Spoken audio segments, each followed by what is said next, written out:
అందరికీ నమస్కారం.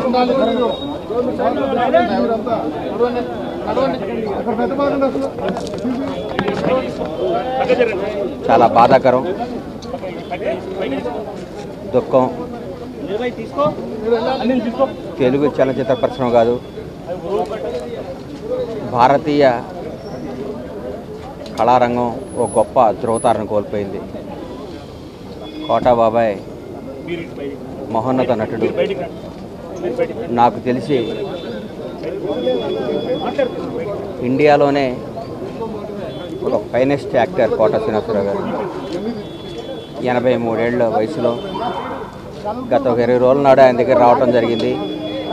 చాలాసేపు కూర్చుంటే ఆయనే కబురు చేసి పిలిపించారు. ఒకసారి వచ్చిపోరా అన్నాడు. వస్తే ఆయన విషయాలు చెప్పుకుంటూ వాళ్ళ మనవాళ్ళ నంబర్ నాకు ఇచ్చి, నా నంబర్ వాళ్ళ మనవాడికి ఇప్పించి, అరే ఎప్పుడు ఏ అవసరం ఉన్నా ఈ పిల్లలకు కొద్దిగా రెస్పాన్స్ ఇస్తుంటారా అన్నాడు. ఏందో నాకు బాధ్యత తప్పు చెప్పాడేమో అనిపించింది. ఆ రోజు ఆయన కాలు, ఆయన పరిస్థితి చూసి చాలా దుఃఖపడ్డాను.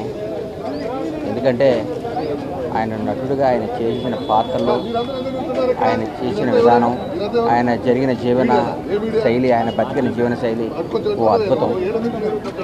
ఆయన కోల్పోవటం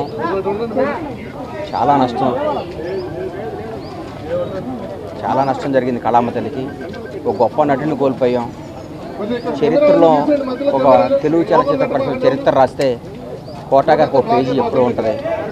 ఒక మహానటుని కోల్పోయాం. ఆయన పవిత్ర ఆత్మకు శాంతి కలగాలని ఆ భగవంతుని కోరుకుంటూ ఆయన కుటుంబ సభ్యులకి నా ప్రగాఢమైన సానుభూతి తెలియజేస్తూ, తెలుగు చలనచిత్ర పరిశ్రమ ఆయన కుటుంబానికి ఎప్పుడూ అండగా ఉంటుంది. వాళ్ళ కుటుంబానికి మేమందరం ఇప్పుడు ఒక బిడ్డలాగా, ఒక ఆత్మీయులాగా నిలబడతాం. ఎక్కడున్నా ఆయన ఆశీస్సులు మాకు ఉండాలని, ఆయన ఎక్కడున్నా చల్లగా ఉండాలని భగవంతుగా కోరుకుంటూ సెలవు తీసుకుంటాం.